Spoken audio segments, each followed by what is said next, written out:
Hey everybody, it's December 13th, 2022. My name's Larry Jacobs. This is Pre-K-12 Education Talk Radio. Thanks for listening. And today we're going to talk about social emotional learning. I have guests from Power My Learning here, which is a really nice company. You can learn more about it at powermylearning.org.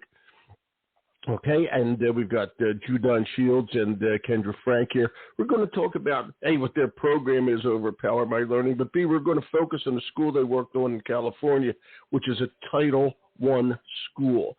And they have we'll talk about this. They have a nice triangle of student, teacher, parent, and how it all works together and all that, and it did work. So I invited them on, and we're going to see how it all worked and what they did and all that. We're going to archive the show over at ace-ed.org. That's ace-ed.org, ace-ed.org. Go over there. Everything we do is over there. Our magazine, Equity and Access. This podcast and every podcast we've ever done will be archived over there. All right. And we also have our SELtoday.org and also teacher-retention.com. It's all linked over there. ace-ed.org, and I got two guests and three. Let's find out who's here. Okay, let's see. Who's at 609? Is that JuDonn? That's me, Larry. Hi, JuDonn. How you doing? Welcome to the show. I'm doing well. Thanks for having us. Well, are you kidding me? It's my pleasure to have you here. All right, and we've also got. Let's see. Who's at? Someone's at 67. I'll find out. Kendra. Hold on. Kendra, is this you? Yes, I'm here. That's Hi, me Kendra. at 678, yes. There Hi. you go. How you doing? I don't know who the 480 is, but we'll move on from that, okay? I just, we have somebody extra calling in, probably somebody from the company. Okay, so it's just you guys, so we're in good shape here, okay? Welcome to the show. My name's Larry, and you're going to call me Larry for the entire show. Sound good, JuDonn? That sounds great, Larry. Thanks, buddy, and speak right into your phone or microphone, whatever you're using. Make sure you speak loud enough. And JuDonn, you're in New Jersey. Where are you? Well, I'm actually based in California. My wife and I just relocated to Los Angeles. So this is just an old number. I'm born and raised in Philly. So, yep. Buddy, so was I. Where were you born and raised? So I grew up in South Jersey. Don't tell anybody. And that's Philly. I'll give you that. That's okay. Yeah. Yeah. And then I spent 10 years of my adult life at 8th and Girard. Okay. I was born at 52nd and Girard. How about that, huh? Oh, right on. There you go. Right on. Good old Girard Avenue. That's great, right. man. I went to Overbrook High. Okay. Oh, great. Okay. A long my time dad ago. Went to Central. Small world. A lot of my best buddies who I'm still in touch with went to Central, believe me. Okay? Right Good on. stuff, man. Oh, all right. And Kendra, where are you today? I am in San Francisco. With a 212 area code. I love this. This is just great. Or where are you now? You're at 480. Excuse me. Why do I have a 212 on my sheet? Okay? Why do I have that? Kendra? Yeah, no, I have a 678, and that is left over from Georgia. So I grew up in near Atlanta. Oh, it's good stuff. So these are the California kids, everybody. All right, this is Kendra and JuDonn out there. Okay, JuDonn is an experienced teacher, former principal, district leader. Congratulations on that. And your chief program and strategy officer at Power My Learning, where Kendra oversees the programs for districts and schools that you guys work in nationally. So, ladies first, let's do Kendra. Kendra, tell us about the Power My Learning. Just go over what the basic program is. All about social emotional learning, I assume. It is. We have a variety of programming, but we're really excited to just dive into some exciting results that we have with our SEL program with the school that we worked with in San Jose called Jean Meadows Elementary School. And I'm actually going to pass it over to JuDonn to tell you a little bit more about our global perspective for Power My Learning. Okay, JuDonn, you're on. You heard that segue. Sure. Thank you, Kendra. So at Power My Learning, we're a national By the way, nonprofit. JuDonn, before you do that, tell me what you think of the Eagles. I'm sorry, I forgot to ask. Are you happy this year? Oh, it's go Birds all the way. And yeah, right. so I was at the parade in 17, and I'm hoping for another one. and fly back home to do it. Congratulations, man, for both of us. Okay, That's right. Yeah, Absolutely. It's the year. Okay, but actually, Kendra, just remember, I'm telling everybody this: the 49ers are an NFL team, and they look good. Just be real careful with those 49ers. There you go. That's all I have to say, Kendra. All right, now we'll get back to SEL and Power My Learning. Go ahead, JuDonn. Go ahead. Absolutely. So we're a national nonprofit that seeks to build connection and collaboration between students, teachers, families. And, most people hear that and they think, well, that sounds great, and that should happen in a school all the same. But we believe that schools don't do enough of this work around the learning process. So we're really good at engaging families for back to school night, for parent-teacher conference, but we don't often invite them into the learning process. We often say, as a teacher, I'm the expert, and I sort of dictate how this relationship is going to go, as opposed to giving skills on both sides to really strengthen the interaction in service of student achievement. Interesting point of view. I love it. Okay. How's it working out? JuDonn? It's working well. We've been in the work for about 20 years now, and we've evolved quite a bit over time. We used to be a company that would equip families with actual computer hardware, and that hardware had educational software loaded onto it. And over time, as you know, technology has evolved. So we had to evolve the way that we situated our services and our programs for families and educators. But ultimately, the results of our work speak for themselves. And I think as we talk through that work in Meadows today, you're going to see that really clearly. Yeah, and Kendra, I'll ask you this because you're working directly with the school districts. I don't know whether they heard me say it before, but we have SELtoday.org as part of the work we do, okay, in SEL, which we believe is a huge equity question as well. Okay, it's just so darn important these days. It's probably the number one priority, if I may, of just about every school district as far as learning is concerned, because the kids can't learn unless they're emotionally ready to learn. And the pandemic, we knew there were problems before, but the pandemic really took a lot out of us, and it's hard to put the puzzle back together again. And just, if you can, put that whole SEL, social emotional learning rubric into the whole thing of education and what you're seeing as you work with school districts. Kendra. So as you mentioned, the pandemic really created some serious gaps for schools, both in student wellness, their overall happiness, and also their academic progress. And research has shows us that integrating SEL practices into academic instruction can really accelerate reading and math outcomes, and also improve student behavior and SEL skills. Yeah. And this is something that we found to be true as well. Yeah, and I'll tell you something else, and I'm trying to say this a lot. If kids are not happy, we have a real teacher shortage out there, okay? And one of the reasons we have a teacher shortage is because people only go back to work at a place that they are happy in, okay, that they enjoy being in, all right? And if people don't like school, and that's an emotional situation, okay, they're not going to go back and become teachers. They're going to not go back to something they didn't enjoy, okay? So part of our effort as educators in this day and to create a future workforce for ourselves is to make sure that kids are emotionally having an engaging learning experience where they are well liked, well respected, and that goes back both ways. And we'll see more and more people become interested in education as a profession. It's all part of the same vicious cycle, if I may. Your thoughts on that, JuDonn? My brilliant thought? You're speaking our language, Larry, and I think I really appreciate the sentiment around teachers, because teachers are creating the conditions for that sort of satisfaction with a child's education and how they develop, not just academically, but more holistically, into well-rounded citizens. And to your point, teachers are looking for a holistic approach to education. They don't just want to come back from the pandemic and sort of skill and drill or just dump knowledge into their students' heads. They're wanting to develop a well-rounded young person, and in the process, develop deep and meaningful relationships with them too. So, we're seeing it start to have districts really be interested in building SEL programs unfortunately, it's also seen in some places as just another thing. And then there's not always the energy, the effort, the strategy put behind it for it to take hold in a meaningful way. You're absolutely right, and this is a key factor. It cannot be another thing. It has to be incorporated into everything we're doing. And one of the great challenges of that is that not a single teacher has ever had a single course in college on how to teach SEL or how to incorporate it into what they're doing.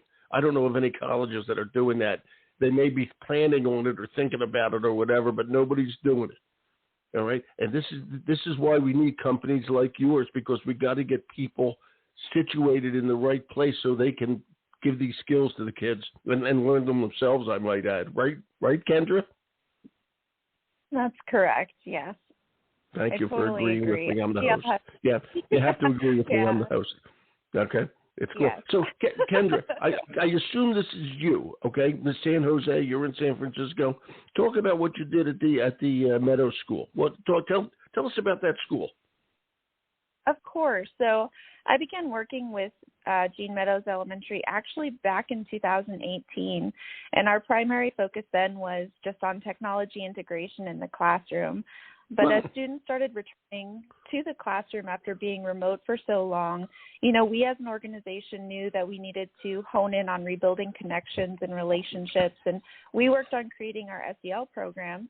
And at Meadows, the principal there, her name is Magdalena Moore, and the teachers and staff really made a commitment to rebuild community and create an atmosphere that really would foster student success. That is wonderful. Continue. Keep going. I love this. So we had a real shared mission as we entered into the new year with our programming. We had 3 goals that we were going to work on. We wanted to build teacher capacity to support students' social emotional learning and academic skills.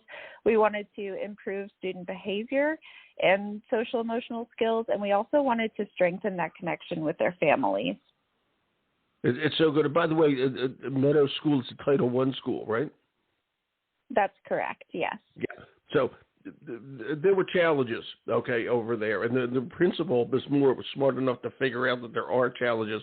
One thing I don't understand, when you said at the beginning you were there to put technology, or just the way you phrase it, put technology into the schools, is that what you guys do? Tell me about how that affects Power My Learning. Help me out there. Yeah, Put that together. That was really our focus before the pandemic. We worked with teachers on how to utilize some online programming to support reading and math in the classroom. But we really made that pivot to really focus more on things like building social emotional learning skills throughout the day. Well, this is interesting. Now I want to go in a little tech. What was that switch like, JuDonn? What did you guys actually do when we talk about that pivot? Sure. So as I mentioned earlier, we used to be in the business of equipping families with actual hardware, and this was a way to reinforce learning at home through educational software on the computer. So, when we were based in New York, we're now a remote organization. Families would come out to us. We would sort of do these workshops and train them on how to use the software, and then they would go home and really have meaningful learning reinforcement with their student. We've now evolved. We have a tech tool called Family Playlists, and that tech tool allows for bite-sized learning reinforcement through play. So they're like game-based activities, things that young people can do at home with their families that give families an insight into what they're learning and also connect them back to the learning process. I want you, JuDonn, I want you to do this. Define I'm getting deeper into the weeds here with Power My Learning. Define the company to me. How do you define the company? What are you guys? Are you? I want to ask: are you an SEL company? Are you a curriculum company? Are you a professional development company? Are you a technology company dealing with parents to school communication? I'm really curious about how you define your company. This is great. Go ahead.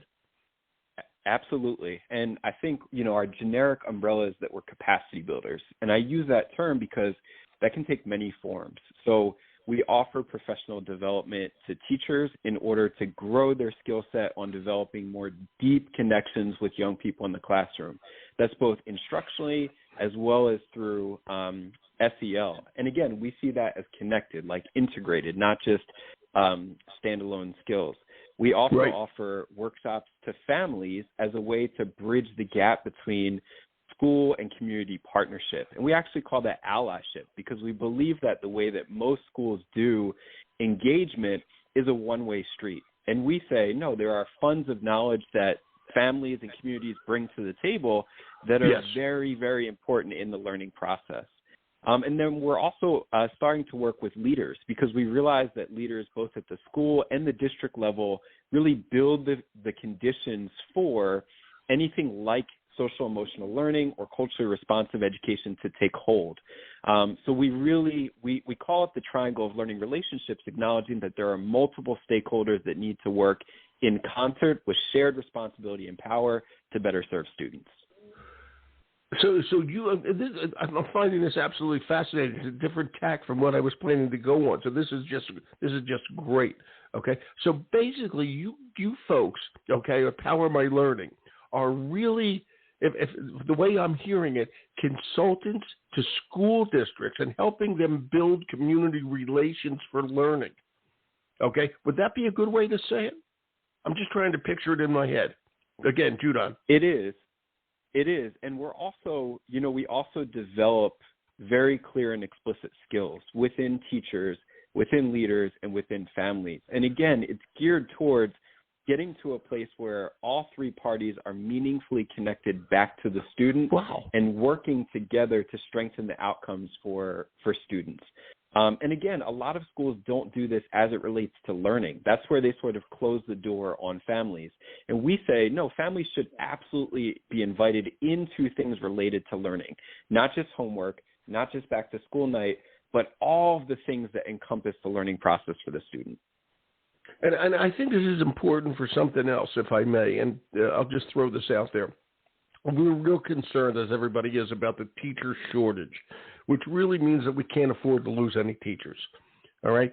And what you folks do, to me, is helping teachers build the power of their skills, okay? They'll also learn some SEL for themselves along the way, but it's putting a whole team together, okay? And when they are so engaged and more engaged with the community, less of a feeling of frustration, okay, it happens. And it makes for a more content educator, if I may. What are your thoughts on that, Kendra? How does it affect the teachers? Yeah, the teachers really see how positive this work can be. And working with Meadows last year, teachers were able to build deeper connections with their students. Yeah. They saw that truly have a ripple effect in the classroom as well when it came to not only the behaviors that they were seeing in the classroom, but also academically. So it's really powerful. Interesting. This is really interesting. So what kind of a strategy, Kendra, stay with me, what kind of a strategy, like, one or two strategies that the teachers implemented, that you guys implemented and told them, helped them with at Meadows that made all this work? Sure. So I can share a couple of things. Share it. I can start with something called a dialogue journal. So a teacher named Erin Cardona taught 6th grade last year, and she used dialogue journals in her classroom to connect with her students. Students wrote journal entries in an online Google Doc or an actual physical notebook, and she would respond to them. And these entries weren't graded or corrected. Students were able to share things that normally they wouldn't share, and she saw how powerful these conversations became. Wow. And these results really brought to life the research around sense of belonging. She saw that students were more engaged, and they were also better equipped to build relationships with their peers around them. And what about the teachers? What was the reaction of the teachers? That's the kids. What's the teachers? The teachers Erin had shared that she had previously felt like a disconnect. She has always been a teacher who's prioritized relationships in her classroom, and that was something that's been her focus before the pandemic. But after the pandemic, she saw that those connections were a little bit harder to build, and dialogue journals really gave her another way to her students and have that conversation, have that dialogue again. This is excellent. And what was another strategy? Sure. Kendra. So another sixth grade teacher, his name is Rick Drury. He implemented student-led conferences in the spring. So he talked about accountability with the students and the steps that they needed to take to achieve their goals. And these conversations really built trust with his students. When students sense that their teachers respect them, they trust their teachers more. And afterwards, his students actually thanked him, and families were impressed when they saw their kiddos to lead the conferences and own how they were doing in their classroom. And they were also able to share what next steps they needed to take to achieve the goals that they had set for themselves. And Kendra, how did you guys at Power My Learning actually interact with the teachers? Were you literally there on site and meeting with them once a week? Were you there for 6 months? Was the whole thing done over technology? How did you actually get together with all these folks? So the programming last year was done completely remote. We did online educator workshops, and then we worked with small groups of teachers in what we call educator workshop coaching. So we extended the learning from the professional development that they received. And I love that is something that we do, because as a former teacher myself, we would have one-off PDs. I would really like the content that I received, but that was the end of it. There wasn't an extension to that, and this really allows the conversation to continue. Wow, it is really good. And you said last year you were remote. Are you working in person now, or is it still mostly remote? It's still mostly remote. With Meadows, I had been working in person, but we really want to be able to grow this program nationally. And since we don't have coaches all over, we're really trying to see the impact that we can have remotely as well. Well, that's I hate to say it, because the pandemic really sucked. Okay, a lot of people died, and it was so disruptive, but some good things came out of it. And one of the good things is that we realized that we can work remotely with a lot more people than we thought we could. When everybody got used to that, it opened up a bigger world of communications. Okay, and that's key stuff, and it's important that you said that. Okay, I love that. So now, JuDonn, back to you. When the principal in this case, okay, in the San Jose school, Ms. Moore, okay, she was the one who put this all together, or did it come from the district level? JuDonn.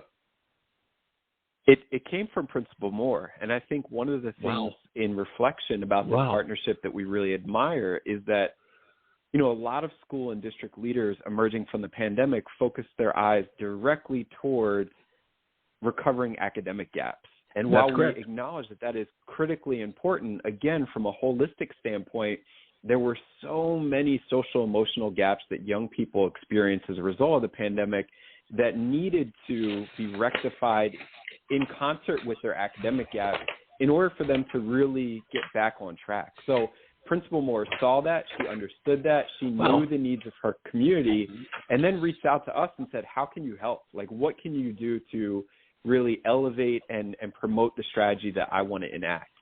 So in many ways, without her vision, this work wasn't possible.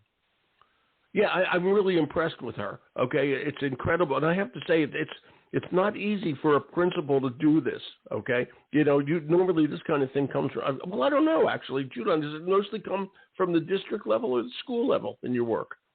That's a good question. I would say that when I've seen it done at the district level and there is a commitment to a broader strategy, the work is more sustainable. And as you know, while districts are held to accountability metrics around academics, there are not yet strong accountability measures in place for social emotional learning. So in many ways, when a school or a district leader opts into this, they take a chance. They take a risk professionally. But when they do it and when they commit time and development and support to it in service of their educators, that's where we find that it's most powerfully successful. Well, it's really just it's a very, very interesting concept that you guys have developed here. And I really like this. Okay, it's really just something that other districts need to look at. Okay, it's very, very, very good. Let's finish it up. JuDonn, finish it up for me. Bring it home. Sure. So, yeah, to your point, Larry, we encourage all districts to be thinking differently about education right now. We have an opportunity where we can really reimagine what a holistic approach to educating our young people looks like. And to your earlier point, they really need to have a vision for what our young people are going to be after they graduate high school. Like, who are they when they go out into the world of work? And so, if you talk to local businesses and if you talk to people who are hiring our young people, they will tell you the skills that they lack and what they need. And many of them point back to social emotional learning. That's right. How do I sort of manage myself? How do I set goals for myself? How do I advocate for myself? How do I build and sustain strong relationships? So, if you are a school or a district leader who's listening to this and you say, I want to develop a strong commitment to SEL, check us out. Reach out to us. Like, we are in the business of helping to honor and set a strategy with you and building the capacity within your community to do this work. You brought it home, my friend. That's pretty darn good. It's powermylearning.org, everybody. That's JuDonn DeShields and Kendra Frank. Kendra, do you want to finish up? What do you have to say, my dear? Thank you for having us here this morning. Oh, the work that we've done with Meadows has been something that I'm really proud of, and happy to spread the word and all the wonderful things that Magdalena Moore is doing and her teachers and staff. And so just excited that I got the opportunity to speak with you this morning, Larry. Well, I'm glad we were able to get the message out there. It's fun to see something that you do really have an impact, isn't it? It's just great. It's the best. And that's the whole point. There's an impact. Okay, that you can see. It's just great. Okay, everybody, powermylearning.org. Thank you, JuDonn. Good luck to those Eagles, right, my friend? Good luck. Thank you, Larry. Go Birds. Go Birds. You got it, my friend. Kendra, bad luck to the Niners, so I really like them. Okay. Right, I want them to win everything, but when they go into the NFL championship game, they got to lose to the Eagles. That's all. That's it. That's all we need. Okay? So there we go. Thanks, guys. This was just great. It was a pleasure to have you here. Bye-bye. Thank you. Bye-bye. You're welcome. Bye-bye. That's JuDonn from Philadelphia. Eagles fan, JuDonn DeShields, who's the Chief Program and Strategy Officer over at PowerMyLearning.org, and that's Kendra Frank, who works there as well. Check it out. It's pretty interesting. We're going to archive over at ace-ed.org. I'm Larry Jacobs. Thank you for listening.